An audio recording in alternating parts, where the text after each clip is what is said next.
The morning sun cast long shadows across the mining platforms of Veltar Prime when the first enemy ships appeared on the horizon. Yuki Nam stood at the observation deck of the main control tower, watching the peaceful routine of another day on their colony world. Below her, hundreds of Kilani workers moved between the massive excavation sites, their blue-scaled skin gleaming in the sunlight as they operated the terraforming equipment that made their species famous across the galaxy. Yuki had been the administrator of this colony for 8 years. She loved the quiet efficiency of their operation, the way her people worked together without conflict or competition. The Kilani had always been peaceful. They solved problems through discussion and cooperation, not violence. That was why the sudden appearance of 12 dark warships in their sky felt like a nightmare come to life. Administrator Nam, we're receiving a transmission, called Jiho Park from the communications station. As captain of their small defense force, Jiho was responsible for the 6 light patrol ships that protected the colony from pirates and accidents. His voice carried a tension that made Yuki's stomach tighten with worry. Put it through, she said, moving quickly to the main console. The face that appeared on the screen was unlike anything Yuki had ever seen. The creature had gray skin stretched, tight over sharp bone ridges, and its eyes glowed with a cold red light. When it spoke, its voice sounded like metal scraping against stone. Attention, inhabitants of this world. I am War Master Korg of the Skov Hegemony. Your planet now belongs to us. Surrender immediately, and you will be allowed to live as our servants. Resist, and you will be destroyed. The transmission ended abruptly. Yuki stared at the blank screen, her mind struggling to process what she had just heard. The Skov Hegemony was a name whispered in fear throughout their sector of space. They were conquerors who took what they wanted and destroyed anyone who stood in their way. Sir, they're powering weapons, Jiho reported, his hands flying over his control panel. All ships are moving into attack formation. Yuki felt her world spinning out of control. The Quilani had no real military. Their defense force was designed to handle small problems, not a full invasion fleet. She watched through the tower windows as explosions began to bloom across the colony's outer settlements. The Skov ships were not waiting for an answer. Get our ships ready, she ordered, though she knew it was hopeless. Evacuate the civilian areas. Send an emergency signal to the Galactic Defense Coalition. Jiho was already working at his station, but his expression grew more worried with each passing second. Administrator, there's a problem with the emergency beacon. The attack damaged our main communication array. I can't reach the coalition on the standard frequencies. Outside, the battle was going exactly as badly as Yuki had feared. Their 6 patrol ships were brave but completely outmatched. She watched in horror as the first one exploded under a barrage of plasma fire. The Skov warships moved through space like predators, their weapons tearing apart everything in their path. Can you fix it? Yuki asked desperately. I'm trying, but the targeting system is completely scrambled. If I send the signal now, it might not reach the coalition at all. It could go anywhere. Another explosion lit up the sky as a second patrol ship died. Yuki could see Skov landing craft beginning to descend toward the main city. Soon their ground forces would arrive and the real horror would begin. She had heard stories of what the Skov did to civilians who fell into their hands. Send it anyway, she decided. Send it on every frequency you can access. Someone might hear it. Jiho's fingers danced over the controls as he worked to boost their signal. The emergency beacon was an ancient piece of technology designed by the Coalition founders centuries ago. It was supposed to send a call for help to any Coalition member within range, but with the damage to their systems, there was no telling where the signal would go. Signal ready, Jiho announced. But Administrator, I have to warn you, with the damage to our equipment, this message could reach anyone, even species that aren't part of the Coalition. Yuki didn't hesitate. Through the windows, she could see the city burning. Her people were dying, and more would follow if help didn't come soon. She leaned over the microphone and began to speak. "This is Administrator Yuki Nam of Veltar Prime. Our colony is under attack by the Skav hegemony. We are a peaceful people with no military capability. Civilians are being killed. Our defenses have failed. Please, if anyone can hear this message, we need help. We're sending our location coordinates. Please, someone help us." Her voice broke as she spoke the last words.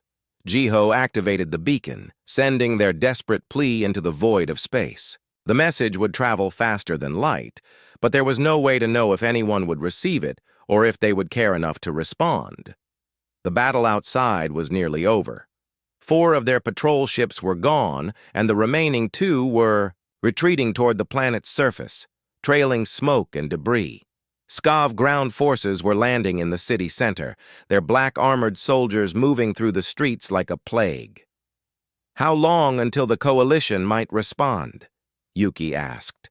Though she already knew the answer, Jiho shook his head sadly. "Even if they received our message, the nearest coalition fleet is at least 3 days away, and with our damaged beacon, they might not have gotten the signal at all. 3 days. The colony wouldn't last 3 hours against the Skav forces." Yuki watched helplessly as explosions continued to rock their peaceful world. The terraforming platforms that had taken decades to build were being destroyed in minutes. Centuries of Quilani work and culture were being erased by these savage conquerors. But somewhere in the depths of space, their desperate message was racing through the darkness. It passed through areas of space that the coalition had never explored, traveling on frequencies that most galactic species had abandoned long ago. The signal was weak and broken, filled with static and interference, but it carried the unmistakable sound of people in desperate need. In a distant corner of the galaxy, on the bridge of a ship that the Quilani had never heard of, a communications officer looked up from his station with surprise. The message was almost impossible to understand, but certain words came through clearly. "Under attack, civilians dying, and please help." The officer had never heard of Veltar Prime or the Quilani, but the desperation in the voice was universal. He immediately forwarded the message to his commanding officer, beginning a chain of events that would change the galaxy forever. Admiral Minho Lee stood on the bridge of the Soul's Pride, watching the stars slide past through the main viewing screen. His fleet had been exploring this region of space for 6 months, mapping new systems and looking for signs of intelligent life. The Human Expeditionary Force was humanity's first major venture into deep space, and Lee took his responsibilities seriously. The bridge of the Soul's Pride was busy but quiet, with dozens of crew members working at their stations. Unlike the sleek, clean designs preferred by most advanced civilizations, human ships were built for function over beauty. Thick armor plating covered every surface, and weapon systems were mounted wherever they could fit. The bridge itself was protected by layers of blast doors and emergency bulkheads. Communications Officer Doyun Shin looked up from his station with a puzzled expression. "Admiral, I'm picking up a strange transmission. It's very weak and on an unusual frequency." Lee walked over to examine the signal data. He was a tall man with graying hair and the weathered face of someone who had spent most of his life in space. Before joining the Expeditionary Force, he had commanded warships during humanity's expansion wars, battles that had taught him the importance of being ready for anything. "Can you clean it up?" he asked. Doyen worked at his controls, trying to filter out the static and interference. Slowly, a voice became audible through the noise. It was speaking a language none of them recognized, but the desperation was clear even across the language barrier. "It sounds like a distress call," said Fleet Captain Sora Kim, who had just arrived on the bridge. She commanded the heavy cruiser Busan Defender, one of the most powerful ships in the fleet. Like Lee, she was a veteran of humanity's conflicts, and her experience had taught her to trust her instincts. "Can we determine the source?" Lee asked. "Working on it, sir," replied Navigation Officer Hana Lim. She was running the signal through the ship's computer systems, trying to trace its origin. The signal is coming from a star system about 4 light-years from here. Based on the transmission characteristics, it looks like it was sent using some kind of faster-than-light communication system. Lee felt his interest growing. Humanity had only recently developed their own FTL communication technology, and it was still crude compared to what they were seeing. Any species capable of sending messages across interstellar distances was clearly advanced. "Admiral, I should mention something," said Dr. Hannah Lim, the fleet's chief xenobiologist. She was a small woman with sharp eyes and an analytical mind. "This signal isn't using any of the standard galactic communication protocols we've encountered in our database. Whoever sent this is either using very old technology or they're not part of whatever communication network exists in this region." The bridge doors opened and Commander Taeyang Choi entered. He commanded the Marine assault ship Incheon's Hammer and was responsible for the fleet's ground forces. Choi was built like the soldiers he commanded, broad shoulders, scarred hands, and eyes that missed nothing. "I heard we picked up something interesting," he said, joining the group around the communications station. Lee played the cleaned-up transmission for his senior officers. Even without understanding the words, the message was clear. Someone was in trouble and asking for help. "What do we know about that star system?" Lee asked. Hannah Lim called up the navigation data on the main screen. "It's a G-class star with 7 planets. Long-range sensors show signs of artificial structures around. The 4th planet, but we haven't done a detailed survey." "So there's definitely intelligent life there," Sora Kim observed. "The question is, what do we do about it?" Choi said. "We don't know anything about these people or what kind of trouble they're in. It could be a trap." Lee understood his concern. Humanity's first contacts with alien species had not always gone well. They had learned to be careful about responding to unknown signals, especially in unexplored space. On the other hand, Sora Kim argued, if someone is genuinely in trouble, and we ignore them, what does that say about us? We came out here to explore and make contact with new civilizations. This might be our chance. Doyan Shin looked up from his station again. "Admiral, I've been trying to send a response signal, but I'm not getting any reply. Either they can't hear us, or they're no longer able to transmit." The bridge fell silent as Lee considered their options. His fleet consisted of 12 ships, a mix of heavy cruisers, destroyers, and support vessels. They were armed and ready for combat, but their primary mission was exploration and diplomacy. "How long would it take us to reach that system?" he asked. "At maximum speed. About 18 hours, replied the navigation officer. Lee looked at each of his senior officers, reading their expressions. He could see that they were all thinking the same thing. Somewhere out there, people were in trouble and asking for help. As humans, they had a duty to respond. "All right, here's what we're going to do," Lee decided. "We're going to investigate, but we're going in ready for anything. All ships will maintain full combat readiness during the journey." He turned to his communications officer. "Doyan, keep trying to establish contact. Use every frequency and protocol we have. Maybe we'll get lucky and reach them." "Yes, sir," Doyan replied, already working at his station. "Sora, I want your ship and the Daegu warrior to form the advance guard. If we're walking into a trap, I want our heaviest guns in front." Captain Kim nodded. "Understood, Admiral." "Taeyang, make sure your Marines are ready for deployment. If these people need ground support, I want to be able to provide it immediately." "They'll be ready, sir," Choi assured him. Lee walked back to his command chair and activated the fleet-wide communication system.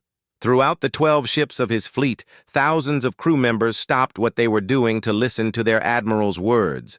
"This is Admiral Lee speaking to all ships. We have received what appears to be a distress call from an unknown alien species. We are changing course to investigate and provide assistance if needed.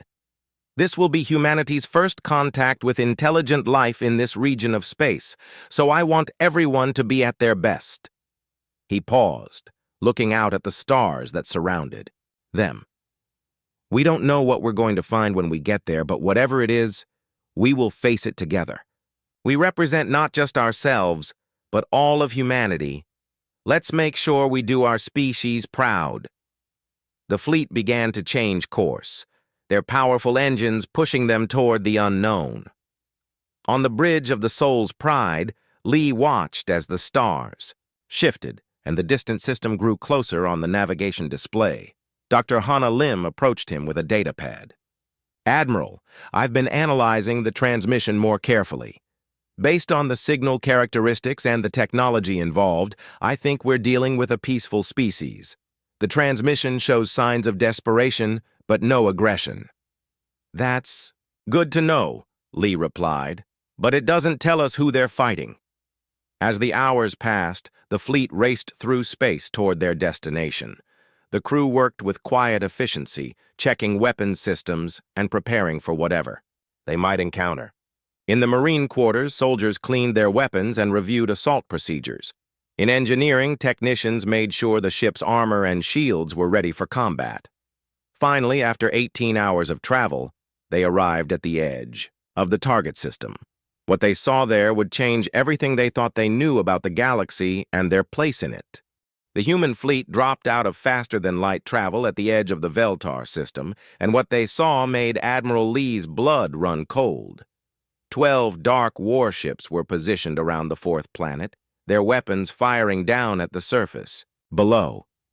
Even from this distance, the sensors showed massive explosions blooming across what appeared to be a populated world.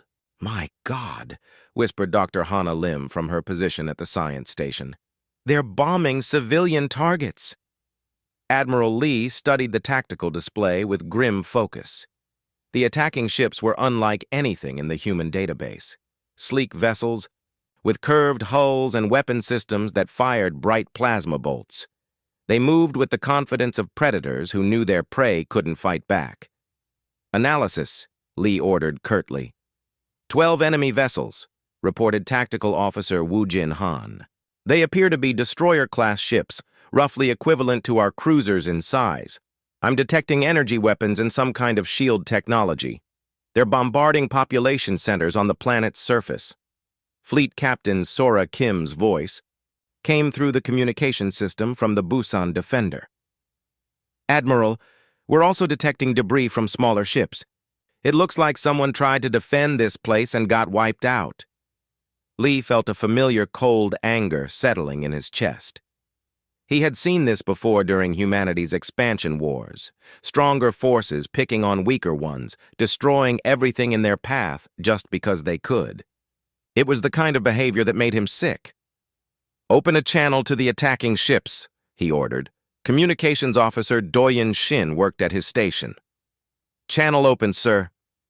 Lee stood up from his command chair and spoke in a voice that carried absolute authority. "Unknown vessels attacking the planet. This is Admiral Minho Lee of the Human Expeditionary Fleet. You will cease your bombardment of civilian targets immediately and withdraw from this system." The response came quickly. The face that appeared on the main screen was gray and scarred, with glowing red eyes that held no warmth or mercy. When the creature spoke, its voice sounded like grinding metal. "I am War Master Korg of the Skav Hegemony. You will leave this system immediately or be destroyed. This world belongs to us now." Lee's expression didn't change, but everyone on the bridge could feel the temperature in the room drop several degrees. "War Master Korg, you have exactly 30 seconds to cease fire and begin withdrawing from this system. If you do not comply, we will consider you a hostile force and respond accordingly." Korg's laughter was like the sound of breaking glass. "Foolish humans! We have 12 warships. You cannot hope to defeat us. Leave now, and we will allow you to live." The transmission ended. Admiral Lee looked around his bridge at the faces of his crew. They were all veterans of combat, people who had seen war and understood what it meant to fight for what was right. "All ships, battle stations," Lee announced calmly. "Rules of engagement are weapons-free. Priority targets are the ships attacking civilian areas." Throughout the fleet, alarm klaxons sounded as 12 human warships prepared for battle. Unlike the sleek Skav vessels, Human ships were built like fortresses. Thick armor plating covered. Their hulls and their weapons were mounted in heavily protected turrets. They looked like what they were. Ships designed by a species that had learned warfare the hard way. Captain Sora Kim's voice came through the speakers. "Admiral, the Busan Defender is ready to engage, requesting permission to open fire." Granted. All ships, engage at will. What happened next would become legend throughout the galaxy. The Busan Defender fired first, its main railgun batteries launching tungsten projectiles at a significant fraction of light speed. The SCAV had never encountered kinetic weapons of this power before. Their energy shields, designed to absorb, plasma bolts and laser beams, were useless against solid matter moving at such incredible velocity. The first SCAV destroyer simply vanished in a burst of superheated metal and atmosphere as the railgun rounds punched through its hull from bow to stern. The second ship lasted only slightly longer, its reactor exploding as the kinetic projectiles tore through its power systems. War Master Korg screamed orders at his remaining ships, demanding they focus their fire on the attacking humans. Plasma bolts lanced across space, striking the human vessels with enough energy to vaporize a city block. The SCAV expected to see the enemy ships explode under their concentrated firepower. Instead, they watched in disbelief as the plasma bolts splashed harmlessly against thick armor plating. The human ships didn't use energy shields. They didn't need them. Their hulls were built to absorb incredible amounts of damage while still fighting back. "Their weapons aren't penetrating our armor," reported Wu Jin Han with satisfaction. "Hull. Temperature is rising, but well within acceptable limits." Admiral Lee smiled grimly. "Return fire." The human fleet opened up with everything they had. Rail guns fired solid projectiles that punched through SCAV hulls like they were made of paper. Missile launchers released swarms of guided warheads that overwhelmed enemy point defenses. And when the SCAV ships tried to maneuver away, the humans followed them with a speed and agility that seemed impossible for such heavily armored vessels. Commander Taeyang Choi's voice came from the Inchen's hammer. "Admiral, we're in position to provide close support. My ship's weapons are ready to engage." "Do it, Taeyang. Show them what happens when you attack civilians." The Marine assault ship moved in close to the remaining SCAV vessels, its heavy weapons blazing. Unlike the other human ships, the Incheon's hammer was designed for brutal close-quarters combat. Its forward section was heavily armored and equipped with boarding equipment, allowing it to ram enemy ships and deposit Marines directly into their hulls. The SCAV tried to retreat, but it was too late. Their formations were broken, their commanders dead or dying, and their ships were being destroyed faster than they could respond. War Master Korg's flagship, the largest of the SCAV vessels, found itself surrounded by 4 human cruisers. "Surrender now, and your crew will be treated according to the laws of war," Admiral Lee broadcasted to the enemy ship. Korg's response was to fire everything he had at the Soul's Pride. The plasma bolts struck Lee's flagship with tremendous force, scorching armor and melting external sensors. But the ship held together, its thick hull absorbing the punishment while its weapons continued to fire back. "Armor holding," reported the damage control officer. "Minor damage to external systems only." Lee nodded. "Target their weapon systems. I want that ship disabled, not destroyed." The human fleet's precision was almost surgical. Railgun rounds struck the SCAV flagship's weapon turrets one by one, destroying them without puncturing the main hull. Within minutes, Korg's ship was helpless, drifting in space with no way to fight back. The battle was over. In less than 20 minutes, the human fleet had destroyed 11 SCAV warships and disabled the 12th. The planet below was safe, and the attackers were either dead or captured. Admiral Lee looked at the tactical display, where the debris of the SCAV fleet drifted among the stars. It had been a decisive victory, but he felt no joy in it. War was never something to celebrate, even when it was necessary. "Do-yun, see if you can establish contact with the planet," he ordered. Let them know they're safe. As the communications officer worked to reach the surface, Lee reflected on what had just happened. Humanity had just announced its presence to the galaxy in the most dramatic way possible. They had saved an unknown species from destruction and proven that human ships and tactics were superior to at least one alien military force. The question now was what would happen next. How would the galaxy react to the emergence of this new player? And what other threats were lurking in the darkness of space, waiting to test humanity's resolve? Down on the planet's surface, Administrator Yuki Nam stared up at the sky where the battle had taken place. The mysterious ships that had saved her people were now approaching her world. Soon, she would meet the beings who had answered their desperate call for help. She had no idea that first contact between humans and the wider galaxy was about to change everything for both species. The landing shuttle, Daegu Express, descended through Veltar Prime's atmosphere, carrying Admiral Minho Lee and his first contact team toward the planet's main city. Through the viewport, Lee could see the devastating damage the Skov bombardment had caused. Entire city blocks were nothing but smoking ruins, and emergency crews were working frantically to rescue survivors from the rubble. Dr. Hana Lim sat across from the Admiral, studying the readings from her portable scanners. "The atmosphere is breathable for humans," she reported. "Oxygen levels are actually slightly higher than Earth normal. Gravity is about 90% of what we're used to." Beside her, Commander Taeyang Choi checked his sidearm and the medical supplies they had brought. His Marines had remained on the ships, but he wasn't taking any chances with the Admiral's safety. "Sir, we still don't know anything about these people. They could be hostile despite our help." Lee shook his head. "Anyone desperate enough to send that distress call isn't going to attack the people who answered it.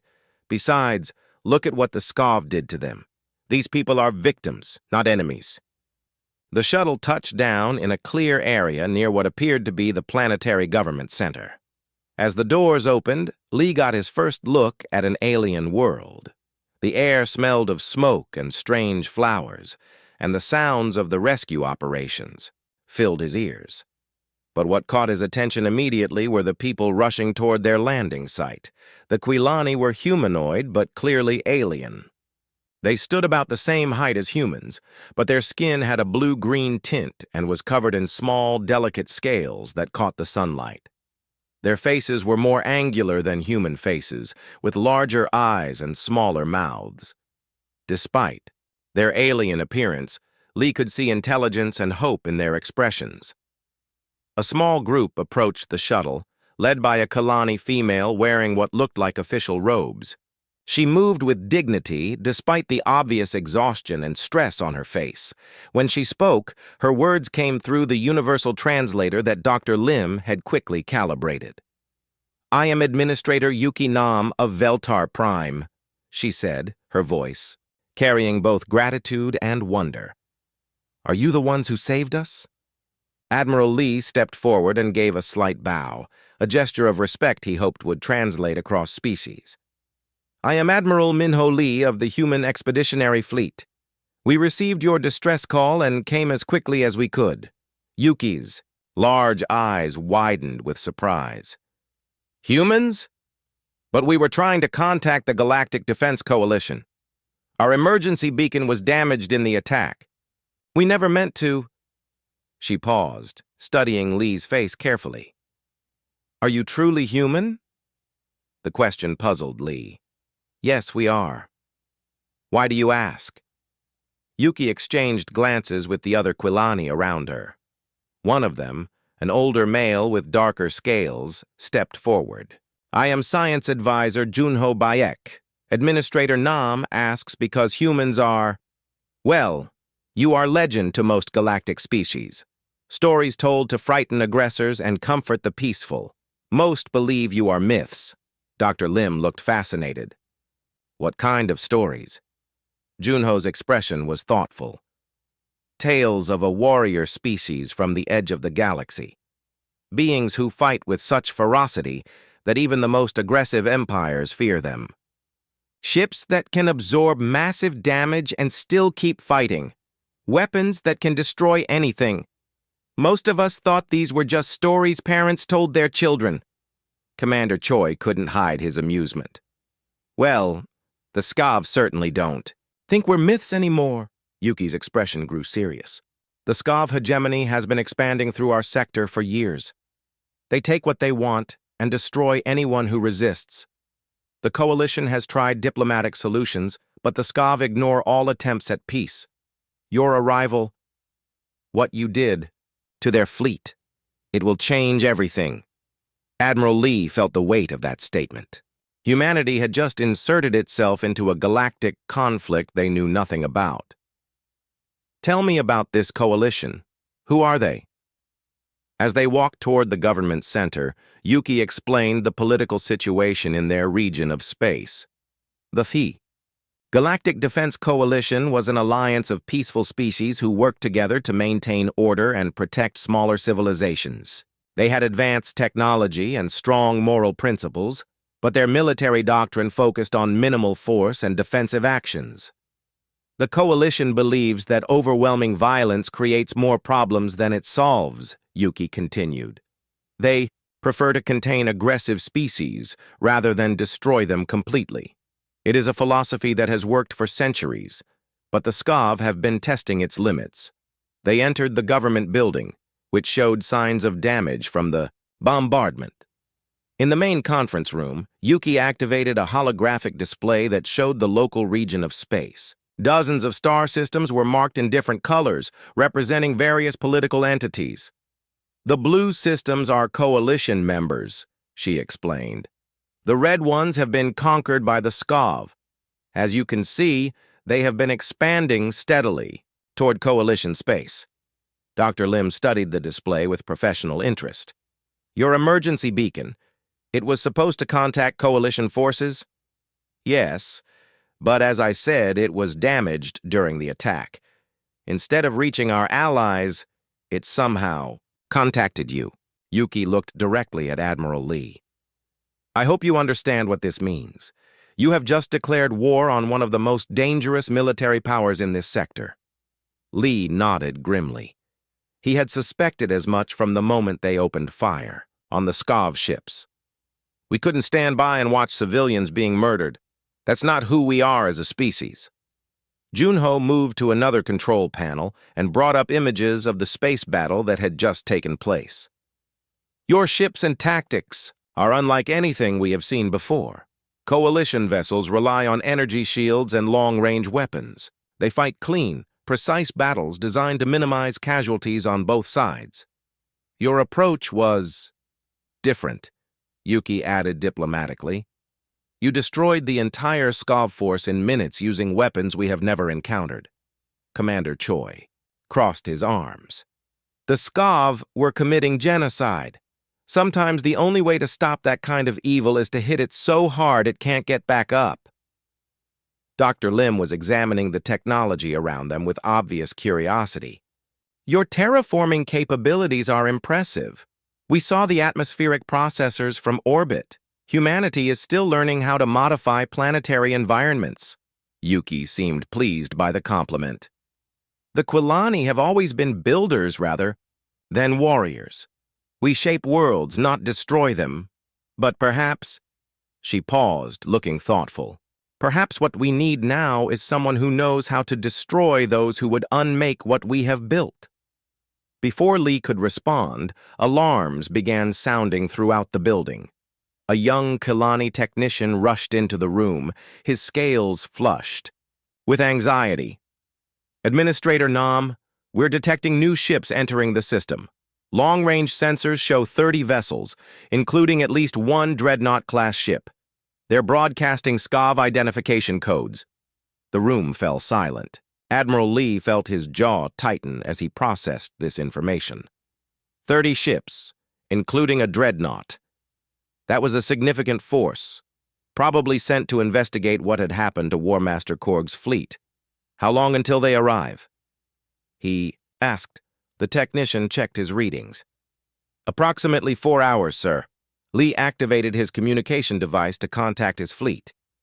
This is Admiral Lee to all ships. We have incoming hostiles, 30 SCAV vessels, including a dreadnought. Begin combat preparations immediately. He turned to Yuki, who was looking pale despite her scaled skin. Administrator, I suggest you begin. Evacuation procedures for your population centers. This is going to be a much bigger fight than the last one. Yuki nodded, but her expression was resigned rather than hopeful. Admiral, I appreciate everything you have done for us, but 30 ships, including a dreadnought. Even your powerful fleet cannot defeat such a force. Lee smiled grimly. You'd be surprised what humans can accomplish when we're properly motivated. Commander Choi, get us back to the ship. We have a war to prepare for. As they prepared to return to their shuttle, Junho approached Dr. Lim with obvious fascination. Doctor, would it be possible to examine your technology? Our scientists would be very interested in your weapons and defensive systems. Lim looked to Admiral Lee, who nodded. Exchange what information you can. If we're going to be fighting together, we should understand each other's capabilities. As the human delegation prepared to leave, Yuki made one final request. Admiral Lee, regardless of what happens in the coming battle, know that the Quilani will remember what you did here today. You risked everything to save people you had never met. That is a rare thing in this galaxy. Lee paused at the doorway. Administrator Nam, where we come from, that's not rare at all. That's just being human. As their shuttle lifted off and headed back to the fleet, Lee reflected on what they had learned. Humanity had stumbled into a complex political situation involving multiple species and competing philosophies about how to handle aggression. The coalition's approach of minimal force and diplomatic solutions had clearly failed against an enemy like the SCAV. Now it would be up to the humans to show the galaxy that sometimes the only way to protect the innocent was to destroy those who would harm them. The approaching SCAV fleet would provide the perfect opportunity to demonstrate that lesson. Fleet Admiral Vex of the SCAV hegemony stood on the bridge of his flagship, the massive dreadnought Domination's Edge. At over a kilometer in length, the ship was one of the largest warships in SCAV space, bristling with enough weapons to destroy entire worlds. Around him, 30 of the hegemony's finest warships moved in perfect formation toward the Veltar system. Vex was older and more experienced than War Master Korg had been. His gray skin bore the ritual scars of countless victories, and his red eyes held the cold intelligence of a predator who had survived decades of warfare. When the report had come that Korg's entire fleet had been destroyed, Vex had immediately gathered this massive force to investigate. Status report, he commanded in his harsh voice. His tactical officer, a younger SCAV with fewer scars, consulted his displays. We are approaching the target system, Fleet Admiral. Long-range sensors. Confirm the debris field from War Master Korg's fleet. We are also detecting 12 unknown vessels in orbit around the fourth planet. Vex studied the sensor data with interest. 12 ships had destroyed Korg's fleet of equal size in minutes. That suggested these unknown aliens possessed significantly advanced technology or tactics. Either way, they represented a potential threat to SCAV expansion. Analysis of the unknown vessels? He asked. They appear to be heavily armored, sir. Unusual design. Very thick hulls with what looks like kinetic weapon systems. We're detecting no energy shield signatures, which is strange. Vex nodded thoughtfully. Most galactic species relied on energy shields for protection, but these ships seemed to use pure armor instead. It was a primitive approach, but one that might be surprisingly effective against conventional weapons. Open a communication channel to the unknown fleet, he ordered. On the human side of the system, Admiral Minho Lee was reviewing the tactical situation with his senior officers. The approaching SCAV force significantly outnumbered his fleet, and the presence of a dreadnought made the coming battle much more dangerous than their previous encounter. Incoming transmission from the enemy fleet, reported Communications Officer Doyen Shin. Put it through, Lee replied. The face that appeared on the screen was more scarred and intelligent-looking than War Master Korg had been. When this Skav spoke, his voice carried the authority of someone accustomed to being obeyed without question. I am Fleet Admiral Vex of the Skav hegemony. You have destroyed 12 of our warships and interfered with a legitimate military operation. I am prepared to overlook this transgression if you withdraw immediately and turn over those responsible for these attacks. Admiral Lee stood up from his command chair, his expression calm but determined. Fleet Admiral Vex, I am Admiral Minho Lee of the Human Expeditionary Fleet. Your forces attacked civilians and committed acts of genocide against a peaceful population. We will not withdraw, and we will not surrender anyone to you. Vex's eyes narrowed as he studied the human commander. There was something different about this species, a quiet confidence that he had rarely encountered in other aliens. Most species either fled from Skav forces or begged for mercy. These humans seemed prepared to fight despite being outnumbered. You are either very brave or very foolish, Vex said. My fleet consists of 30 warships, including this dreadnought. Your 12 ships cannot hope to defeat us. Lee's expression didn't change. That remains to be seen. You have one opportunity to withdraw your forces and face justice for your crimes through proper legal channels. If you refuse, we will consider you hostile and respond accordingly. The transmission ended, leaving Vex staring at a blank screen. In all his years of conquest, no species had ever spoken to him with such casual dismissal of Skav military power.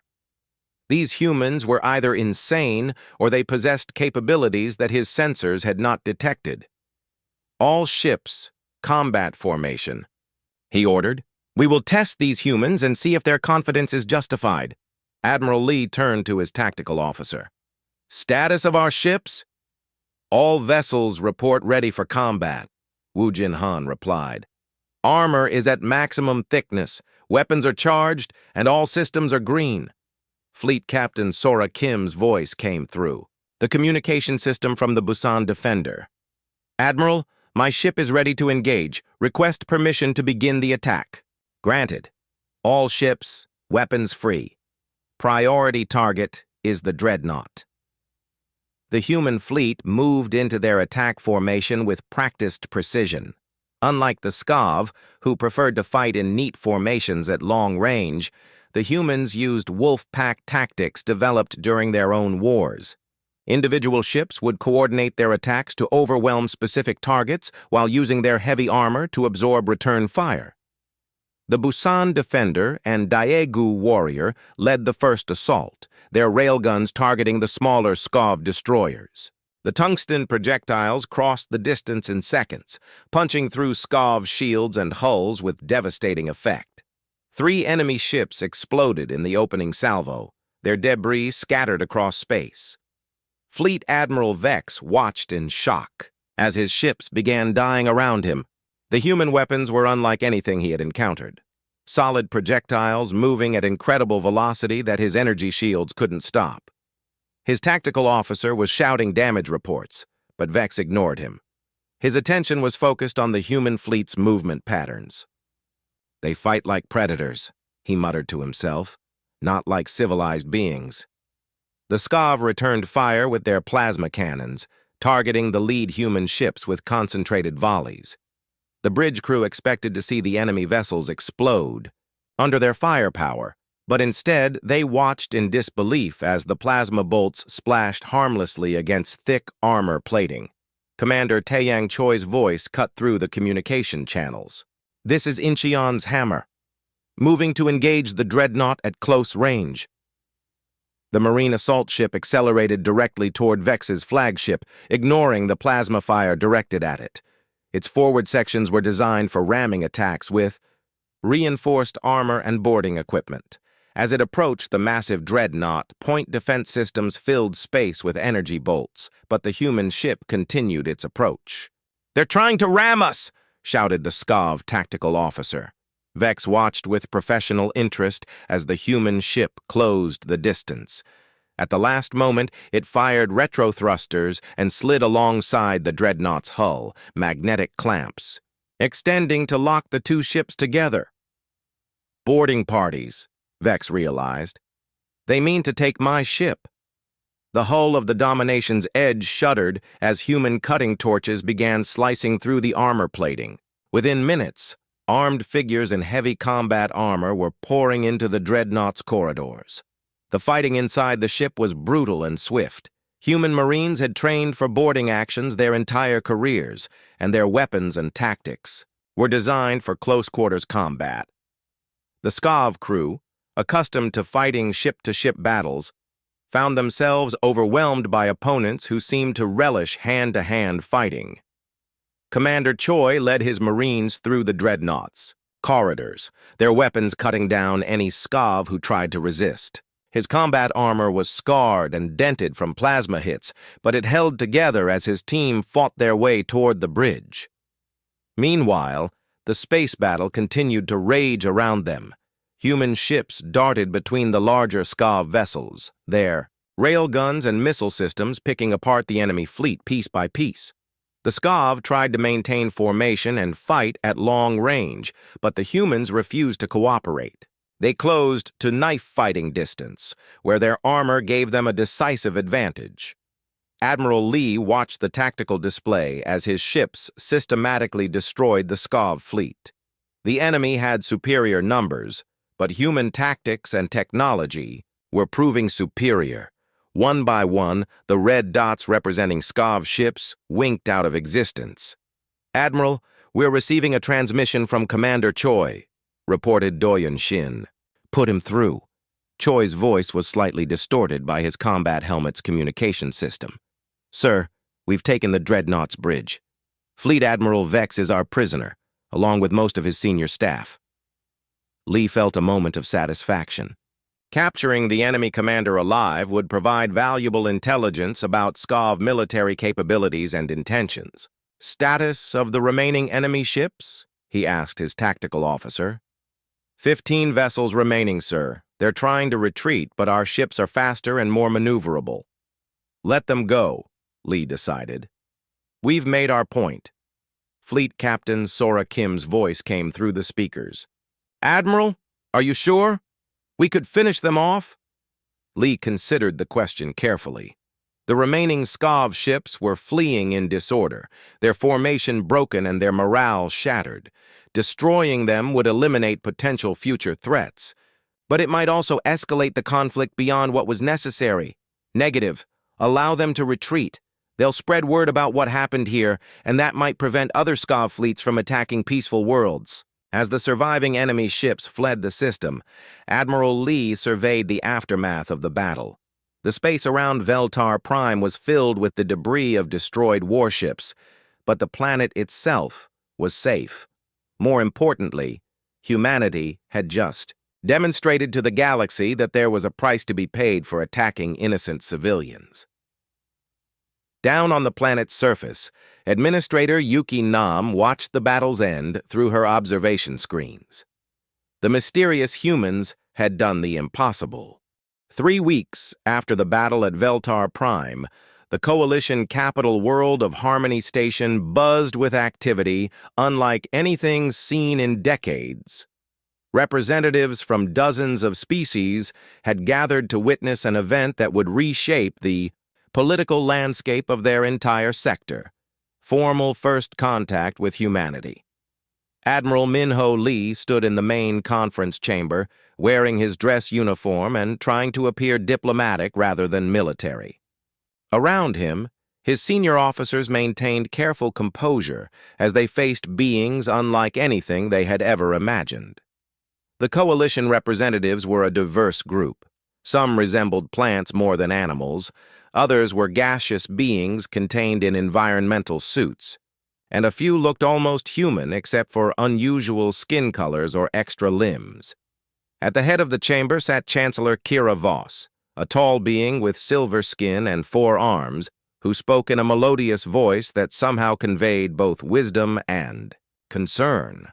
As the elected leader of the Coalition, she had the responsibility of determining how to integrate these powerful newcomers into their peaceful alliance. "Admiral Lee," Chancellor Voss began, Your species has made quite an impression on our region of space. The destruction of 2 SCOV fleets has sent ripples throughout the galaxy. Some view you as liberators, while others fear you as potential conquerors. Lee stood straighter, choosing his words carefully. Chancellor, humanity seeks neither conquest nor domination. We came to this region as explorers, looking for new worlds and new civilizations. When we encountered beings in distress, we responded, as our nature demands. We helped them. Ambassador Suman O, who had been chosen as humanity's diplomatic representative, stepped forward. She was a skilled negotiator who had helped end several conflicts during humanity's expansion period.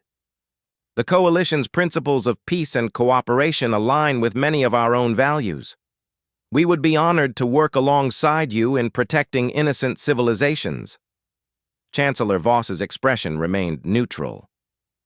Your methods of protection are concerning to many of our members. The Coalition has always believed in minimal force and diplomatic solutions. Your approach to the SCOV situation was far more aggressive than we would typically employ. Dr. Hannah Lim, now serving as Humanities' Chief Scientific Advisor to the Coalition, spoke up. With respect, Chancellor, your diplomatic approach clearly wasn't working with the SCOV. They had been expanding for years, conquering peaceful worlds while the Coalition tried to contain them through negotiation. A murmur went through the chamber, as various representatives discussed this point in their own languages. Finally, a being that resembled a crystalline tree spoke in a voice like wind chimes. The human speaks truth. The Kalani homeworld fell to SCOV forces just last year, while we debated response options. Chancellor Voss raised one of her hands for silence. The question before us is whether humanity can be trusted to use their considerable military power responsibly. Admiral Lee, your ships carry weapons that can destroy entire fleets. How can we be certain you won't use that power against Coalition members? Fleet Captain Sora Kim, now commanding the Coalition's first joint human-alien patrol group, answered from her position near the back of the chamber. Chancellor, in the 3 weeks since Veltar Prime, human ships have responded to 6 different distress calls throughout Coalition space. In every case, we have used only the minimum force necessary to resolve the situation. Our record speaks for itself. The debate continued for hours, as Coalition representatives expressed their concerns and hopes about humanity's role in their alliance. Some species were enthusiastic about having such powerful protectors, while others worried about the militarization of what had always been a peaceful organization. Finally, Administrator Yuki Nam of Veltar Prime was invited to speak. The Kalani leader had traveled to Harmony Station specifically to address the Coalition about her people's experience with humanity. "Honored representatives," she began, her translator converting her words into dozens of different languages. "Simultaneously, I stand before you today because the human fleet answered a call that was never meant for them. They risked their lives to save a species they had never met, asking nothing in return except the chance to help." She paused, looking around the chamber at the assembled delegates. "I have studied the records of Coalition military responses over the past 50 years. In every case where member worlds were attacked by aggressive species, our response has been measured, careful, and ultimately insufficient. The SCOV continued their expansion because they knew we would not take decisive action against them." Yuki's voice grew stronger as she continued.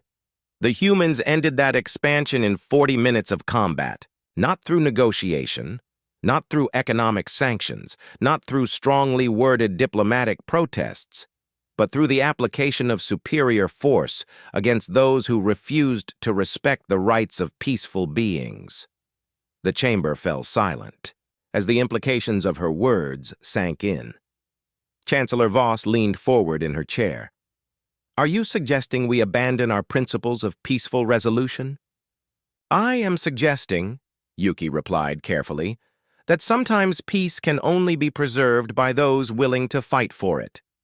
The humans have shown us that there is a middle ground between passive diplomacy and aggressive conquest. They fight only to protect the innocent, and they fight with overwhelming force to ensure the threat is ended quickly. Admiral Lee felt the moment had come to make humanity's position clear. Chancellor Voss, members of the coalition, humanity offers you a partnership, not submission to your current military doctrine. We propose the creation of a joint defense force that combines coalition intelligence and resources with human tactical capabilities. He activated a holographic display showing a proposed fleet structure.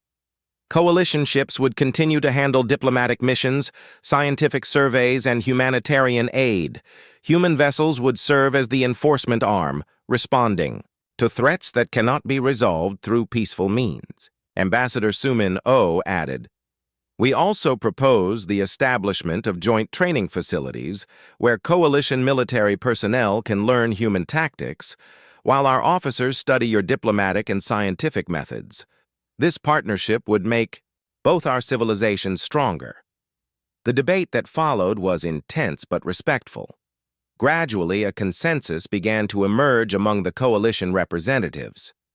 The old approach of minimal force had clearly failed against aggressive species like the Skov. Humanity's methods were harsh by coalition standards, but they were also effective. Chancellor Voss finally called for a formal vote. The question before us is whether to approve the Human Coalition Defense Pact as proposed by Admiral Lee and Ambassador Oh. All in favor? The result was overwhelming. Only a handful of the most pacifist species voted against the proposal, while the vast majority recognized the necessity of having effective military protection. "The motion passes," Chancellor Voss announced. "Admiral Lee, on behalf of the Galactic Defense Coalition, I welcome humanity as our newest member and military partner." The ceremony that followed was broadcast throughout coalition space. Admiral Lee was promoted to Supreme Commander of Joint Defense Forces, while Captain Sora Kim became the first human to command a mixed-species fleet. Dr. Hana Lim was appointed as Director of Scientific Exchange, responsible for facilitating technology sharing between human and coalition worlds. 6 months later, the effects of the Human Coalition Alliance were visible throughout the sector. Joint patrol fleets moved through space, their human warships protecting coalition exploration and diplomatic vessels. Several aggressive species that had been expanding their territories suddenly found themselves facing opponents who fought back with devastating effectiveness. The Skov hegemony, meanwhile, was facing internal collapse. News of their defeats at human hands had sparked rebellions on conquered worlds, while their military leadership struggled to develop tactics that could counter human weapons and armor. Fleet Admiral Vex, still in human custody, had provided valuable intelligence about Skov's strategic plans, allowing coalition forces to intercept and destroy several invasion fleets before they could reach their targets. On Veltar Prime, the colony had been rebuilt as a joint research facility where human engineers worked alongside Quilani scientists to develop new technologies. The world that had once been a simple mining colony was now one of the most advanced research centers in coalition space. Administrator Yuki Nam, now governor of the rebuilt world, often stood on the observation deck where she had first seen the Skov attack. The view was different now. Instead of mining platforms, she could see the sleek buildings of the research complex and the defensive stations that protected the world from future attacks. But the most impressive sight was in orbit, where human and coalition ships patrolled together. The partnership between species that had seemed impossible just months before was now a reality that was changing the galaxy. In his office aboard the new Coalition Defense Headquarters, Admiral Lee reviewed the latest reports from Joint Patrol, fleets throughout Coalition space. Piracy was down by 80%, aggressive expansion by hostile species had virtually stopped, and diplomatic missions were succeeding at unprecedented rates.